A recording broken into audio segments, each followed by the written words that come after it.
Y esta tarde subió a 9 el número de personas que murieron por el desgajamiento del Cerro La Peña.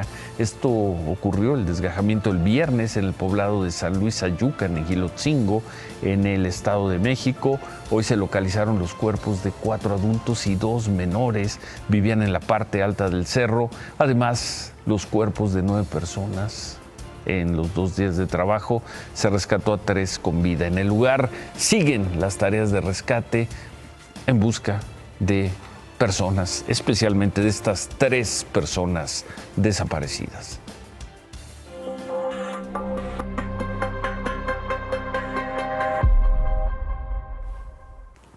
Y hoy se cumplen 8 días ya desde que comenzó esta racha de hechos violentos en Culiacán. En la mañana los enfrentamientos en la ciudad comenzaron temprano, antes de las 6. Personas atacaron a militares en la colonia La Campiña. El ataque dejó 2 civiles lesionados, un detenido, así como un militar muerto. Luego del enfrentamiento, los soldados hicieron un operativo para detener a los agresores, pero bueno, ya no estaban, solo aseguraron una camioneta. Desde ahí se habría dado el ataque. En cámaras de seguridad se logró captar la huida de las personas, por ahí van a aparecer en la pantalla. Más tarde el cuerpo de un hombre fue encontrado, ahí van las personas huyendo, fue encontrado muerto con varios disparos, con una bolsa en la cabeza en el fraccionamiento Villa Bonita, esto al sur de Culiacán. La Fiscalía de Sinaloa informó que hasta esta tarde van 31 personas asesinadas, 31 personas en 8 días. 11 de los cuerpos permanecen en el servicio forense, no han sido identificados. Se ha reportado 37 personas en calidad de desaparecidas. Suman también 47 denuncias por robo de vehículos. El Ejército informó que en estos 8 días se han registrado 29 hechos violentos. 13 de ellos han sido agresiones a soldados. 2 militares han muerto, 3 heridos. Se ha detenido a 27 personas. Ese es, a grandes rasgos, el saldo de la situación en Michoacán. Por la tarde se reportó la privación de la libertad de 3 jóvenes en la colonia Prados del Sur. Uno de ellos fue David Martínez, hijo del periodista Ernesto Martínez, del portal de Noticieristas. Horas más tarde fue liberado. Se dice que sano y salvo, pero de los otros 2 jóvenes sigue sin saberse nada. Con este panorama, hoy el gobernador Rubén Rocha dio una conferencia, estuvo acompañado por los mandos del Ejército y de la Guardia Nacional en Sinaloa. En la conferencia, el comandante de la Tercera Región Militar, Francisco Jesús Leana Ojeda, dijo que el fin de esta ola de violencia no depende de las autoridades, depende de los criminales. La gente pregunta, ¿cuándo regresaremos nuevamente a la normalidad?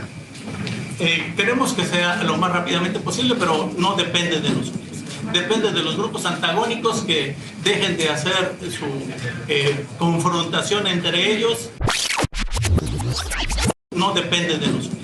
Depende de los grupos antagónicos que dejen de hacer su confrontación entre ellos y que estén dejando a la población en paz. La seguridad depende de estos grupos delincuenciales. Depende de ellos, ellos son los que quieren hacer las agresiones y son los que están cobrando vidas. La seguridad depende de los grupos de la delincuencia. ¿Y en qué papel? ¿Cuál es el papel del Estado ante la violencia? Esta noche el gobierno de Sinaloa informó que mañana se van a reanudar las clases en todos los niveles, clases que estuvieron suspendidas jueves y viernes. Sin embargo, por la violencia, la Universidad Autónoma de Sinaloa y la Universidad Autónoma de Occidente anunciaron que se van a mantener al menos por unos días las clases virtuales.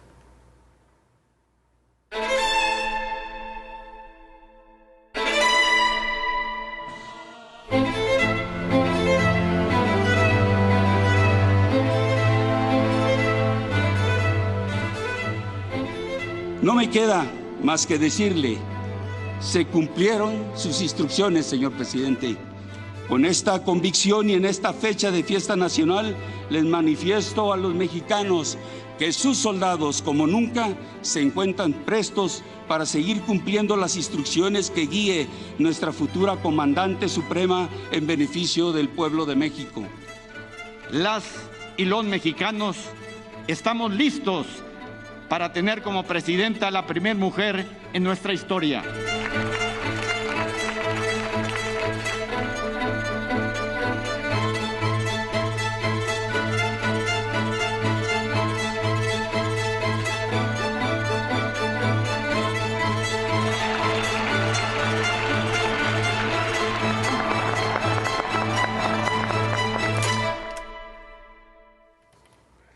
Imágenes del desfile de hoy. Las Fuerzas Armadas se dicen listas a las órdenes de quien será la primera comandante en jefe de nuestras Fuerzas Armadas, Claudia Sheinbaum.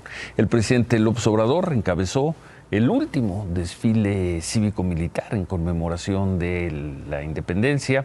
En sus discursos, los secretarios de Defensa y Marina hablaron del trabajo en el sexenio, el apoyo en momentos difíciles como la pandemia, el huracán Otis, también de las acciones que hicieron para tratar de garantizar la paz.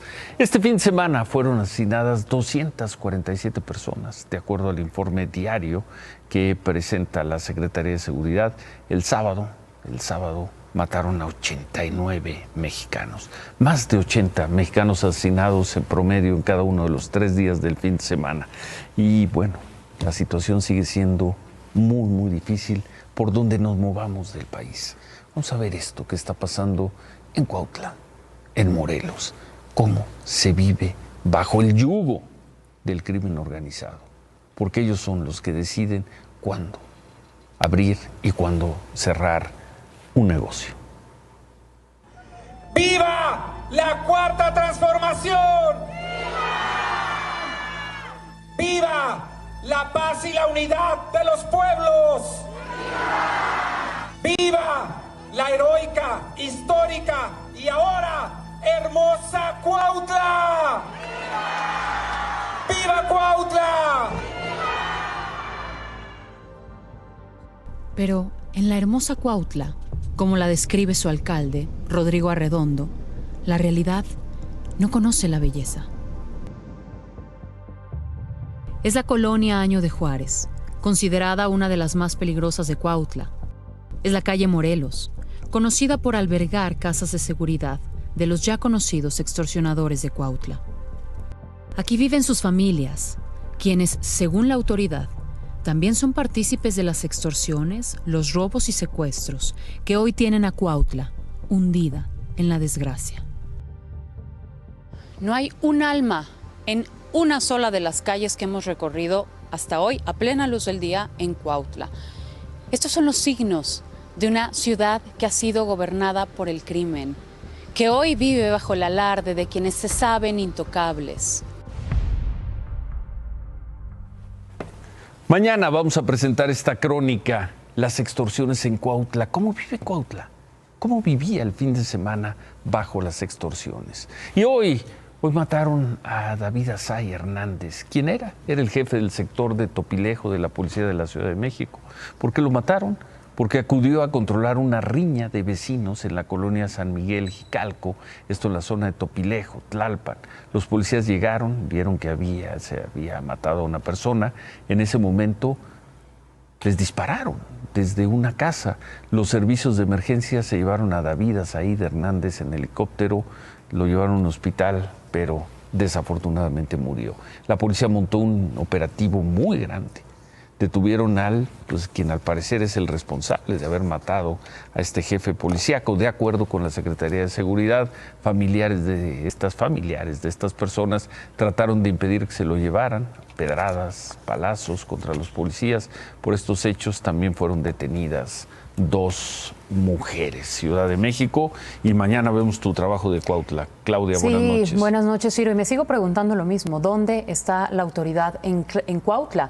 ¿Claudicó o se alió? O si no, que alguien explique lo que está ocurriendo en esa zona de Morelos. Es increíble la soledad con la que hoy están los cuautlenses. Y aquí, perdón, señor presidente municipal o alcalde Rodrigo Arredondo, perdón, pero su municipio, el municipio que usted gobierna hoy no conoce de belleza. Mañana vamos a hablar de eso. Mañana lo vemos.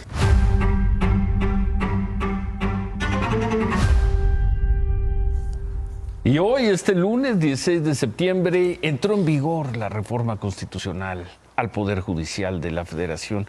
¿Qué significa esto? Voy a firmar. Él sonríe.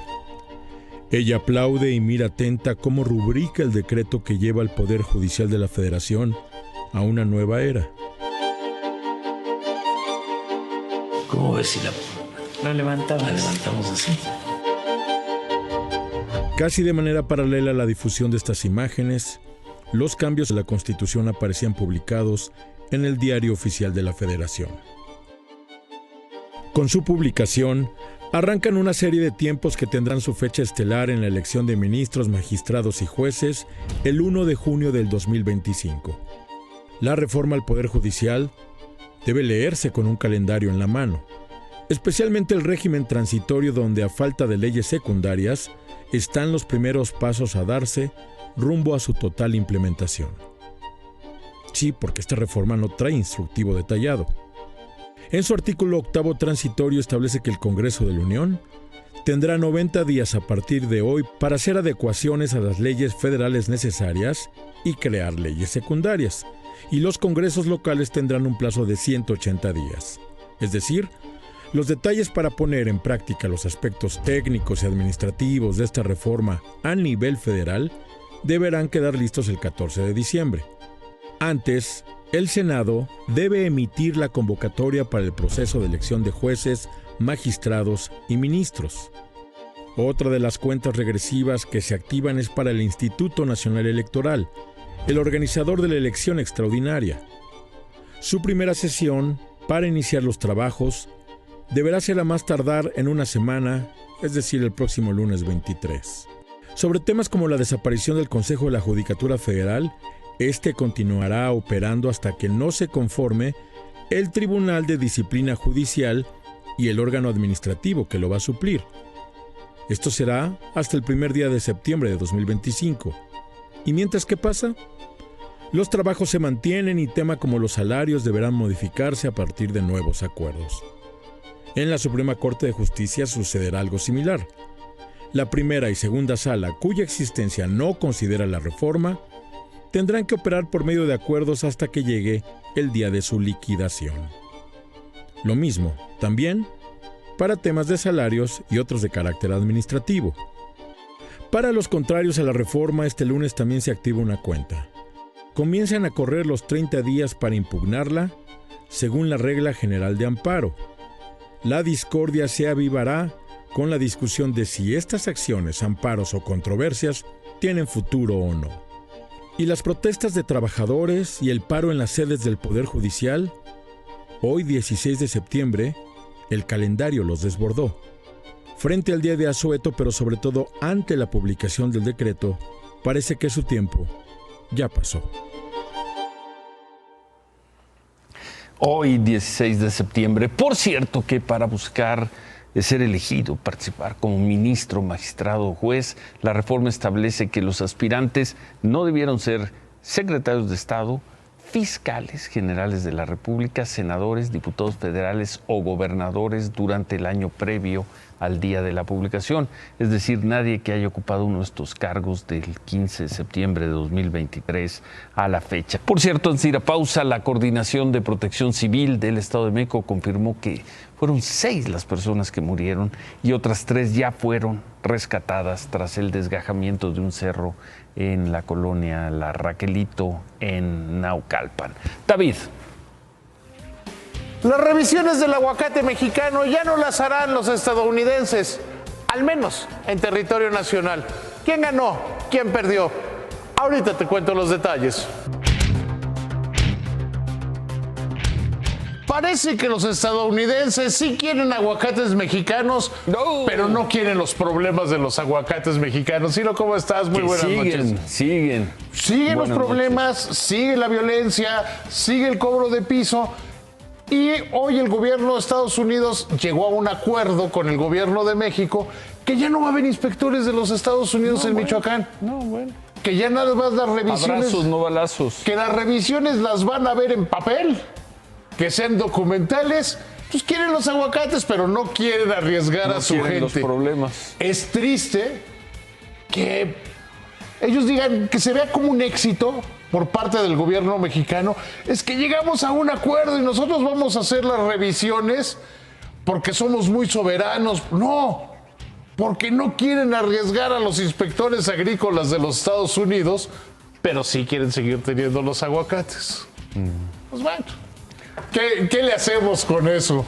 Bueno, oye, hoy entró en vigor la reforma al Poder Judicial y el peso más bien se acerca a los 18. ¿Otra vez? Más bien a los 18. Otra vez lo ¿Estuvo mismo. qué? ¿19, 20 y tantos? 19 estuvo. A ver, lo que pasa es que son dos cosas. No concedes una, ¿verdad? Digo 19, Bueno, 20 okay. y dices Lo que tú 19, digas, 19. Bueno, a ver, venga. A ver, dos cosas. Sí. Una, 9 de cada 10 pesos no pasan por México. Dos. Pero ese peso que sí pasa se pone nervioso. Mañana la Reserva Federal, mañana estos días la Reserva Federal de los Estados Unidos va a bajar las tasas de interés en los Estados Unidos. Entonces sigue siendo atractivo otra vez el hacer operaciones con pesos. Es lo que está pasando. Y además que la reforma judicial, para que tenga efectos en los negocios, va a pasar como 1 año y medio o 2 años y medio. ¿Vas a rematar en 16 de septiembre? ¿Qué te parece? Ya, buenas noches. Muy buenas noches. Felices fiestas patrias. Hoy murió uno de los mejores periodistas deportivos de México. Un abrazo, André. Volvemos contigo.